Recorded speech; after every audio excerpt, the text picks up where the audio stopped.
بیوی نے کہا، مجھے حجاب میں دیکھ کر آپ کی آنکھیں کیوں نم تھیں؟ شوہر نے کہا، نہیں، بس ایسے ہی۔ بیوی نے کہا، میں جانتی ہوں آپ کو ایک لڑکی یاد آتی ہے، بہت یاد آتی ہے۔ کالج کے 4 دیواروں کے کونے میں بیٹھا کرتی تھی، جو بستی تھی، نہ بولتی تھی، بس خاموش بیٹھا کرتی تھی، جس کی حیا کی گواہی اس کی جھکی آنکھیں دیا کرتی تھی۔ بے پردہ تھی وہ اس قدر کہ کردار نمایاں ہوتا تھا، جس کی آواز سننا تو دور، ایک بار اس کی نظر سے نظر ملانے کے ترستی تھی، جس کے برقعے میں دیکھ کر وہاں آپ کی آنکھوں کو سکون ملتا تھا، جس کی خاموش باتوں سے آپ کو بے پناہ قربت تھی، جس کے پاک کردار سے آپ کو بے پناہ محبت تھی۔ ایک دن آپ نے اسے یہ کہا تھا، مجھے عشق ہے تمہارے کردار سے، کبھی چہرہ تو تمہارا دیکھا نہیں، پر چہرے پہ میں مرتا بھی نہیں۔ اور اس نے پلٹ کر ایک جواب دیا تھا، آپ کو میرے اللہ کو نامحرموں سے عشق لڑانا پسند نہیں۔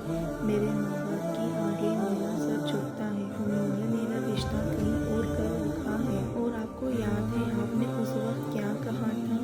میرے والدین نے بھی میرا پکا کر رکھا ہے، پر میں آپ سے محبت کرتا ہوں۔ پھر اس لڑکے نے آپ کو کہا تھا، باپ کی کبھی نافرمانی مت کیجیے، ویسے کیجیے وہ آپ کو کہتے ہیں۔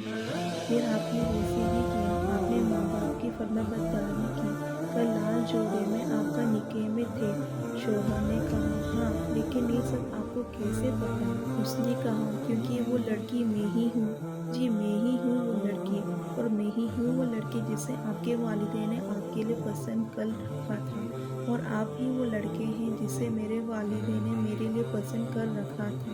اور کل جب میں آپ کے نکاح میں آئی تو مجھے پتا چلا کہ جو لڑکا یا لڑکی اپنے ماں باپ کو من رکھتے ہیں، اللہ ان کے سوچ سے بڑھ کر خوشیاں عطا کرتا ہے۔ بس ہم نے اللہ کی اور ماں باپ کی فرمانبرداری کی تو اللہ نے ہم سے راضی ہو کر ہمیں ایک دوسرے کے نصیب میں لکھ دیا۔ شوہر یہ بات سن کر اللہ کے سجدے میں جھک گیا اور رونے لگا۔ بس اللہ کے لیے اپنے نفس کو قابو رکھو اور والدین کی فرمانبرداری کرو۔ اپنے نصیب کے فیصلے اللہ پر چھوڑ دو، پھر دیکھنا آپ کے نصیب سب سے بلندی پر ہوگا۔ آمین۔